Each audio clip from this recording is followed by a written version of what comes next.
Hello everyone, welcome to commerce spread the CS. इस video में हम डिस्कस करने वाले हैं दीनदयाल उपाध्याय गोरखपुर विश्वविद्यालय के एमकॉम सेकेंड सेमेस्टर के मार्केटिंग मैनेजमेंट के प्रीवियस ईयर क्वेश्चन पेपर को। क्वेश्चन नंबर 1 है, the word retail is derived from. Retail शब्द की उत्पत्ति किस भाषा से हुई है? तो ये हुआ है फ्रेंच शब्द से।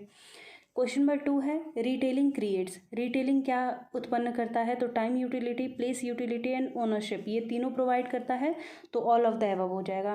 टाइम यूटिलिटी का मतलब क्या है कि जब आपको किसी वस्तु की आवश्यकता है उस समय पे वो उपलब्ध हो जाए। प्लेस, जिस जगह पे आपको वो वस्तु चाहिए वहाँ पे उपलब्ध हो जाए। और ओनरशिप का मतलब क्या है कि स्वामित्व आपको उसका मिल जाए। तो ये तीनों चीज़ें रिटेलिंग प्रोवाइड करता है। क्वेश्चन नंबर 3 है, selection of distribution channel is determined on the basis of. वितरण वाहिका का चयन किसके माध्यम से किया जाता है? तो टाइप ऑफ प्रोडक्ट, यानी कि प्रोडक्ट कैसा है, nature of market and buying habits of customer, ये तीनों चीज़ें अफेक्ट करती हैं, ऑल ऑफ द अबव हो जाएगा। जैसे कोई प्रोडक्ट ऐसा है जो कुछ ही दिन में ख़राब हो जाता है तो डिस्ट्रीब्यूशन चैनल बहुत लंबा नहीं होगा, कोशिश ये रहेगी कि फैक्ट्री से निकले और डायरेक्ट कस्टमर के पास पहुंच जाए। वहीं पर प्रोडक्ट ऐसा है कि बहुत साल तक आराम से चल सकता है, यानी कि वो ख़राब होने वाली सामान नहीं है, तो अगर उसका लॉन्ग डिस्ट्रीब्यूशन चैनल रहेगा तो भी कोई दिक्कत नहीं है। Nature of market, market perfectly competitive है कि होमोजीनियस के प्रोडक्ट हैं जो कि हर जगह अवेलेबल हो जाते हैं, या फिर कोई ऐसा मार्केट है जहाँ पे सिर्फ आप ही एक सप्लायर हैं, तो वो भी आपका डिस्ट्रीब्यूशन चैनल को डिसाइड करता है। Buying habit of customer, customer उस सामान को कौन सी आदत के अनुसार खरीदता है, यानी कि क्विक खरीदता रहता है, हमेशा खरीदता रहता है, या फिर ऐसा प्रोडक्ट है जो एक बार खरीद लेगा तो सालों साल चलता रहेगा वो प्रोडक्ट, तो ये सारी चीज़ें अफेक्ट करती हैं।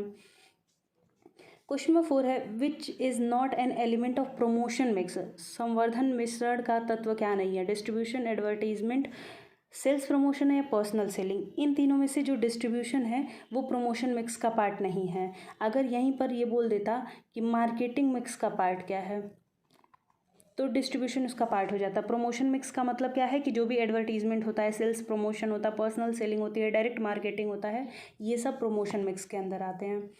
क्वेश्चन नंबर 5 है, होलसेलर इज चेन बिटवीन। थोक व्यापारी किसके बीच में श्रृंखला का काम करता है? तो प्रोड्यूसर, फिर होलसेलर, फिर उसके बाद आता है रिटेलर और कस्टमर आता है। तो होलसेलर किसके बीच में काम कर रहा है? प्रोड्यूसर और रिटेलर के बीच में। ऑप्शन नंबर बी करेक्ट हो जाएगा। क्वेश्चन नंबर 6 है, which is an example of direct distribution. निम्नलिखित में से कौन सा प्रत्यक्ष वितरण का प्रणाली का उदाहरण है? प्रत्यक्ष का मतलब क्या है कि कस्टमर और प्रोड्यूसर दोनों डायरेक्ट एक दूसरे के साथ डील कर रहे हैं। तो डोर टू डोर सेलिंग, यानी कि घर घर विक्रय करना, मेल ऑर्डर रिटेलिंग डाक द्वारा, और वेंडिंग मशीन के द्वारा, ये तीनों क्या है? प्रत्यक्ष वितरण प्रणाली है। तो ऑप्शन नंबर डी हो जाएगा। जहाँ पर भी कोई मीडिएटर नहीं है, रीसेलर नहीं है और कोई होलसेलर नहीं है, तो उसको हम लोग डायरेक्ट डिस्ट्रीब्यूशन चैनल बोलते हैं। क्वेश्चन नंबर 7 है, elasticity of demand is affected by. मांग की लोच किससे प्रभावित होती है? तो वो सप्लाई से प्रभावित होती है। क्वेश्चन नंबर 8 है, in penetration pricing the price of a new product in initial stage is. तो पेनेट्रेशन प्राइसिंग का मतलब क्या है कि अभी आप मार्केट में एंटर कर रहे हैं, उस समय पे किसी भी नए प्रोडक्ट का इनिशियल प्राइस क्या रहता है? मिनिमम रहता है, यानी कि न्यूनतम, कम से कम कीमत रखी जाती है ताकि मार्केट में जगह बनाई जा सके। क्वेश्चन नंबर 9 है, skimming the cream pricing policy is adopted for. मलाई उतारने का मूल्य नीति किसके द्वारा अपनाई जाती है? तो अगर कोई प्रोडक्ट मार्केट में बिल्कुल ही नया है तो उसके साथ क्या किया जाता है कि प्रोडक्ट को लॉन्च करके ज़्यादा से ज़्यादा कीमत वसूल लिया जाता है, उसे हम लोग स्कीमिंग द क्रीम कहते हैं। क्वेश्चन नंबर 10 है, in dash pricing strategy the firm fixes it's product price on the basis of competitors price. यानी कि प्रतिस्पर्धा जो भी फर्म दिए हुए मार्केट में उनके अनुसार वो अपनी कीमत का निर्धारण करता है, तो वो क्या होता है? गोइंग रेट प्राइसिंग, यानी कि मार्केट में जो रेट चल रहा है उसके साथ साथ चल देना। क्वेश्चन नंबर 11 है, in dash degree price discrimination seller charges price on the basis of different class of buyers. यानी कि कौन से मूल विभेद में विक्रेता क्रेता के विभिन्न वर्ग के आधार पर कीमत वसूलता है? ये आपका होता है सेकंड में। फर्स्ट वाले में क्या है कि जितना अधिक से अधिक वो कीमत वसूल सकता है विक्रेता, वो क्रेता से उतना अधिक कीमत वसूल लेता है। सेकंड स्टेज में क्या होता है? जैसा कस्टमर वैसा प्राइस। बहुत हाई फाई दिख रहे हैं तो उनसे हाई फाई प्राइस ले लेना, अगर थोड़ा सा न्यूनतम दिख रहे हैं तो उनसे थोड़ा कम कीमत वसूल कर लेना। थर्ड में क्या होता है कि थोड़ा बहुत वो चेंजेस करके उसके बाद कीमत को ले लेता है, कुछ रुपया उनके पास बच भी जाता है, इतना रहता है। क्वेश्चन नंबर 12 है, which of these is not a method of price increase. तो प्रोडक्ट बंडलिंग कीमत को बढ़ाने का तरीका होता है। जैसे आप मूवी देखने गए, उसके साथ आपको popcorn and cold drink and water ये सारी चीज़ें ऑफ़र दे रहे होते हैं सब, और फ्री में तो ऑफ़र देते नहीं है, जितना प्रोडक्ट है उसके प्लस करके आपको प्राइजेस देने पड़ते हैं। तो वहाँ पे मूल्य वृद्धि का तरीका ये हो जाता है। डिलेड कोटेशन प्राइसिंग और एक्सेलरेटर क्लॉज में क्या होता है, मार्केट के कंडीशन के हिसाब से वो प्राइसिंग की जाते हैं, चाहे जैसा कंडीशन रहेगा उसके हिसाब से प्राइजेस चार्ज कर लिए जाते हैं। तो ये ज़रूरी नहीं कि यहाँ पे कीमत बढ़ाई जाए, मार्केट कंडीशन अगर अपोजिट रहा तो कीमतें कम भी हो जाएंगी। तो ऑप्शन नंबर डी करेक्ट हो जाएगा। क्वेश्चन नंबर 13 है, which one of these is a value pricing strategy. निम्नलिखित में से एक उपयोगिता मूल्य निर्धारण रणनीति क्या है, तो ये है EDLP। EDLP का फुल फॉर्म होता है everyday low pricing, everyday low pricing. Next है question number 14, dash VMS combine successive stage of production and distribution under single ownership. कौन सा VMS एकल स्वामित्व के तहत उत्पादन और वितरण के क्रमिक चरणों को जोड़ती है, तो ये क्या है, कॉरपोरेट निगमित। क्वेश्चन नंबर 15 है, dash is a sale of goods and services through the internet to the end users. यानी कि वस्तुओं और सेवाओं को इंटरनेट के माध्यम से अंतिम उपभोक्ता तक पहुंचाना क्या कहलाता है, तो इसे कहते हैं etailing, electronic tailing. Question number 16 है, distribution through multiple but not at all reasonable outlets in a market is known as. ये मैंने जो MCQ के क्वेश्चंस बताए हुए हैं उससे कई सारे ऐसे क्वेश्चंस होंगे जो आपको एज इट इज़ मिल जाएगा वहाँ से। तो अगर MCQ के क्वेश्चंस आपने नहीं देखा होगा तो आप उसको देख लीजिएगा, क्वेश्चन पेपर ऑटोमेटिक आपको समझ में आने लगेगा। वहाँ पे मैंने इन सब चीज़ों को डिटेल में समझाया कि एक्सटेंसिव क्या होता है, सेलेक्टिव क्या होता है, इंटेंसिव क्या होता है, एग्जॉस्टिव क्या होता है, हर एक वर्ड को समझाया हुआ है। इलेक्ट्रॉनिक मार्केटिंग क्या है, चाहे डायरेक्ट मार्केटिंग क्या है, और भी अदर टर्म्स है, प्रोडक्ट डेवलपमेंट हो गया, इनोवेशन हो गया, डिफ्यूज़न हो गया। ये सारी चीज़ें आप MCQ के अगर वीडियोस नहीं देखे होंगे तो आप जा करके देख लीजिएगा, समझ में आ जाएगा आपको। उसके अलावा फाइनेंशियल मैनेजमेंट हो गया, ह्यूमन रिसोर्स मैनेजमेंट हो गया, इसके क्वेश्चंस भी चैनल पे अपलोडेड हैं, तो आप उसको देख सकते हैं। फाइनेंशियल मैनेजमेंट का previous year question paper upload हो चुका है, आप उसको देख लीजिएगा, और HRM का 1-2 दिन में अपलोड कर दिया जाएगा। यहाँ क्वेश्चन में क्या बोला है कि एक बाजार में एकाधिक लेकिन सभी उचित आउटलेट के माध्यम से वितरण रणनीति को क्या कहते हैं, इसको हम लोग बोलते हैं सेलेक्टिव। यानी कि एक डिस्ट्रीब्यूशन चैनल बना रहे हैं, मल्टीपल है यानी कि कई सारे हैं लेकिन हर जगह पे उपलब्ध नहीं है, तो उसे हम लोग क्या कहते हैं, सेलेक्टिव कहते हैं, चयनात्मक कहते हैं। क्वेश्चन नंबर 17 है, which of the following is assume to be the best method of setting promotional budget. सर्वोत्तम कौन सी प्रणाली होती है जहाँ पे प्रचार बजट को निर्धारित किया जाता है, तो ये होता है परसेंटेज ऑफ सेल, यानी कि बिक्री के प्रतिशत के आधार पर प्रमोशनल बजट तैयार किया जाता है। नेक्स्ट है question number 18, which one of these is not a personal communication channel. निम्नलिखित में से कौन सा व्यक्तिगत संचार चैनल नहीं है, तो ये advocate channel, expert channel, media channel या सोशल चैनल, तो ये मीडिया चैनल, इसका आंसर हो जाएगा option number C। Question number 19 है, company sponsored activities and programs designed to create daily or special brand related interactions are called. Company द्वारा प्रायोजित गतिविधियां और कार्यक्रमों को दैनिक और विशेष स्तर पर ब्रांड आधारित पारस्परिक क्रिया उत्पन्न करने के लिए बनाया जाता है, तो ये होता है आपका पब्लिक रिलेशन, यानी कि पब्लिक के साथ जनसंपर्क बनाने के लिए ये सारे एक्टिविटीज़ किए जाते हैं।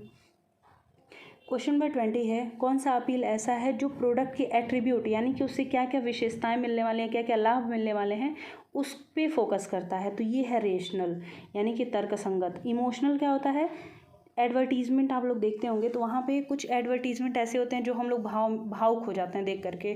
जैसे कोई मम्मी के ऊपर एडवर्टीजमेंट आ गया तो लगता है कि मदर्स डे मनाना चाहिए, गिफ्ट देना चाहिए, कैडबरी सेलिब्रेशन देना चाहिए, तो वो क्या है, इमोशनल है।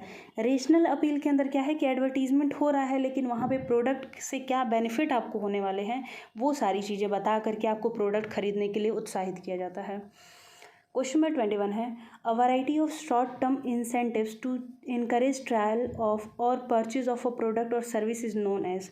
किसी उत्पाद और सेवा के परीक्षण और क्रय को प्रोत्साहित करने के लिए विभिन्न प्रकार के अल्पकालिक प्रोत्साहन के रूप में किसे जानते हैं, तो ये होता है आपका सेल्स प्रमोशन। बिक्री प्रोत्साहन में क्या होता है कि शॉर्ट टर्म में किसी भी उत्पाद या सेवा को प्रोत्साहित किया जाता है, उसकी बिक्री को बढ़ाया जाता है। क्वेश्चन नंबर 22 है, the function of marketing communication is which. विपणन संचार का कार्य क्या है? तो इन्फॉर्म करना, परसुएट करना और रिमाइंड करना। अगर एडवर्टीजमेंट के बारे में पूछा, क्योंकि मार्केटिंग में संचार का मतलब क्या है कि एडवर्टीजमेंट करना, तो एडवर्टीजमेंट में क्या होता है, सबसे पहले इन्फॉर्म किया जाता है, यानी कि मार्केट में हमारा प्रोडक्ट अवेलेबल है, ये चीज़ें बताई जाती हैं। परसुएट करने का मतलब क्या है कि आपको प्रोत्साहित करना, आपको सहमत करना कि आप इस प्रोडक्ट को खरीदिए, ये आपके लिए बेनिफिशियल है। और रिमाइंड करना मतलब बार बार आपको याद दिलाना कि ये प्रोडक्ट अभी भी मार्केट में है, इतने प्राइस का है, आप इसको जा करके खरीद सकते हैं। तो एडवर्टीजमेंट का काम क्या होता है, ये तीनों होता है, ऑल ऑफ द अबव हो जाएगा। क्वेश्चन नंबर 23 है, marketers often use the term dash to cover various grouping of customers. ग्राहकों के विभिन्न समूहों को कवर करने के लिए विक्रयकर्ता अक्सर किस शब्द का प्रयोग करता है? तो मार्केट का प्रयोग करता है, बाजार का। क्वेश्चन नंबर 24 है, the dash concept hold that consumers and businesses if left alone will ordinary not by enough for the organisations product. कौन सी अवधारणा यह मानती है कि उपभोक्ता या व्यवसायों को हम लोग अकेले नहीं छोड़ सकते, मतलब अलग अलग उनको नहीं गिन सकते, हमको एक साथ ही उनको रख के चलना पड़ेगा, नहीं तो संगठन एक दिन डूब जाएगी। ये है होलिस्टिक मार्केटिंग। होलिस्टिक मार्केटिंग में हिंदी इसका है समग्र विपणन। मतलब क्या है कि सबको इकट्ठे करके चलना, कस्टमर बिना बिजनेस के नहीं है, बिजनेस बिना कस्टमर के नहीं है, ये सारी चीज़ें होलिस्टिक कॉन्सेप्ट के अंतर्गत हैं। क्वेश्चन नंबर 25 है, if actual performance exceeds the expected performance. आपने सोचा था कि कोई प्रोडक्ट 10 रुपये का लेके आएंगे, उससे हमको 10 रुपये वाली सेटिस्फेक्शन मिलने वाला है, लेकिन आपको उससे ज़्यादा फील होने लगा, मतलब सेटिस्फेक्शन आपको 10 रुपये से ज़्यादा फील होने लगा, मान लेते हैं 12 रुपये का फील होने लगा, तो उसे क्या कहते हैं? उसे डिलाइटेड कस्टमर कहते हैं, यानी कि प्रसन्न। संतुष्ट होने का मतलब क्या है कि आपने सोचा था कि 10 रुपये की यूटिलिटी मिलेगी, आपको 10 रुपये की यूटिलिटी मिली, तो वो आप सेटिस्फाइड हैं। लेकिन अगर 10 रुपये से भी ज़्यादा मिल गया, यूटिलिटी को हम लोग माप नहीं सकते, इसलिए पैसे में दर्शाया जाता है, इकोनॉमिक्स में आपने पढ़ा होगा। तो यही चीज़ है कि एक्सपेक्टेड, आप सोच रहे थे कि इतना अच्छा इससे सेटिस्फेक्शन मिलेगा, लेकिन उससे ज़्यादा मिल गया, तो उसे हम लोग डिलाइटेड कस्टमर बोलते हैं। और डिससेटिस्फाइड का मतलब क्या है कि कभी कभी कोई प्रोडक्ट हम लोग खरीद के लेके आते हैं और लगता है कि फालतू का इस पर पैसा खर्च कर लिया, तो उसे हम लोग बोलते हैं असंतुष्ट। और न्यूट्रल का मतलब क्या है कि उससे फ़र्क नहीं पड़ रहा है, प्रोडक्ट पे पैसा खर्च कर लिए हैं, चाहे उससे मिल रहा है कुछ, चाहे नहीं मिल रहा है। क्वेश्चन नंबर 26 है, a group of product that are physically similar is called. भौतिक समानता वाले उत्पाद समूह को क्या कहते हैं? प्रोडक्ट लाइन कहते हैं, उत्पाद रेखा कहते हैं। क्वेश्चन नंबर 27 है, the dash environment consist of factor that affect consumers purchasing power and spending patterns. कौन सा पर्यावरण में ये सब कारक सम्मिलित हैं कि उपभोक्ता की क्रय शक्ति और उसके खर्च करने के तरीकों को प्रभावित करते हैं? तो जहाँ पे पैसे की बात आई वो क्या हो गया? आपका इकोनॉमिक फैक्टर। क्वेश्चन नंबर 28 है, the type of market that buys goods and services for further processing is called. वह बाजार जहाँ पे वस्तुओं और सेवाओं को फिर से कुछ प्रक्रिया करने के लिए खरीदा जाता है, तो ये है आपका रीसेलर मार्केट। क्वेश्चन नंबर 29 है, dash is the decision to accept the innovation. नवाचार को स्वीकार करने का निर्णय क्या है? तो ये है एडॉप्शन, यानी कि अभिग्रहण करना। क्वेश्चन नंबर 30 है, dash allows the spreading of innovation to general population. नवाचार को सामान्य आबादी तक फैलाने की अनुमति कौन देता है? तो ये है डिफ्यूज़न। डिफ्यूज़न होने का मतलब क्या है कि जो भी इनोवेशन हुआ है जनरल पब्लिक तक उसको पहुँचाया जा रहा है। क्वेश्चन नंबर 31 है, which of the following is not a promotional pricing strategy. कौन सा संवर्धन मूल्य निर्धारण रणनीति नहीं है? तो loss leader pricing, special event pricing, cash rebates and markup pricing. तो जो मार्कअप प्राइसिंग होता है उसका मतलब क्या है कि जैसे आपका कॉस्ट आ रहा है 100 रुपये का, आपने सोच लिया है कि इस पर 20 रुपये हम प्रॉफिट अर्न करेंगे, यानी कि 120 रुपये हमको अर्न करना है, 120 रुपये में ये प्रोडक्ट बेचना है। तो ये प्रोमोशनल स्ट्रेटजी नहीं होती है, ये एक प्राइसिंग स्ट्रेटजी है, यानी कि कीमत कैसे निर्धारण करना उसका रणनीति क्या है? Markup pricing. बाकी ये तीनों क्या होते हैं? प्रोमोशनल स्ट्रेटजी होते हैं, विक्रय को बढ़ाने के लिए बाकी सबका प्रयोग किया जाता है।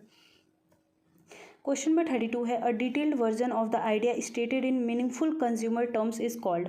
अर्थपूर्ण उपभोक्ता शब्दों में व्यक्त किए गए विचारों का एक विस्तृत संस्करण क्या कहलाता है? तो ये कहलाता है प्रोडक्ट कॉन्सेप्ट, यानी कि उत्पाद की अवधारणा। कोई प्रोडक्ट के किसी प्रोडक्ट का आइडिया दिमाग में आता है, उसको अच्छी तरीके से अर्थपूर्ण बना देना, उसको मीनिंगफुल बना देना कंज्यूमर के लिए, ये क्या कहलाता है? प्रोडक्ट कॉन्सेप्ट कहलाता है। आइडिया माइंड में आया, प्रोडक्ट का कॉन्सेप्ट, फिर उसके बाद उसका प्रोडक्ट का इमेज बनाना, ये सारी चीज़ें उसमें नेक्स्ट पे आती हैं। क्वेश्चन नंबर 33 है the final stage of new product development. NPD के लास्ट स्टेज क्या है, तो वो है कॉमर्शियलाइजेशन, यानी कि व्यवसायीकरण करना, प्रोडक्ट को मार्केट में लॉन्च करना और सेल करना। क्वेश्चन नंबर 34 है मार्केट बज़ क्या होता है, तो ये क्या होता है, वायरल मार्केटिंग होती है, यानी कि प्रोडक्ट को अपने वायरल करना। क्वेश्चन नंबर 35 है एम्बुश मार्केटिंग को और किस नाम से जानते हैं, तो इसे हम लोग गुरिल्ला मार्केटिंग भी कहते हैं। कुछ ऐसे टर्म्स हैं जैसे गुरिल्ला मार्केटिंग क्या है, एम्बुश मार्केटिंग क्या है, सस्टेनेबल मार्केटिंग क्या है, सोशल मार्केटिंग क्या है, ये सब टर्म्स आपको पता होने चाहिए। नेक्स्ट है एसईओ। एसईओ स्टैंड्स फॉर, तो इसका मतलब होता है search engine optimisation. Question number 37 है which of the following is not a social media platform. कौन सा सोशल मीडिया प्लेटफॉर्म नहीं है, तो फेसबुक, लिंक्डइन और इंस्टाग्राम ये सब सोशल मीडिया प्लेटफॉर्म है। गूगल एक सर्च इंजन है जहाँ पे हम लोग कुछ सर्च करते हैं। क्वेश्चन नंबर 38 है goods that consumer usually purchase frequently with minimum efforts are called. ऐसे उत्पाद जो ग्राहक आमतौर पर न्यूनतम प्रयासों के साथ बार बार खरीदता रहता है, तो उसे हम लोग क्या कहते हैं, कन्वीनियंस गुड।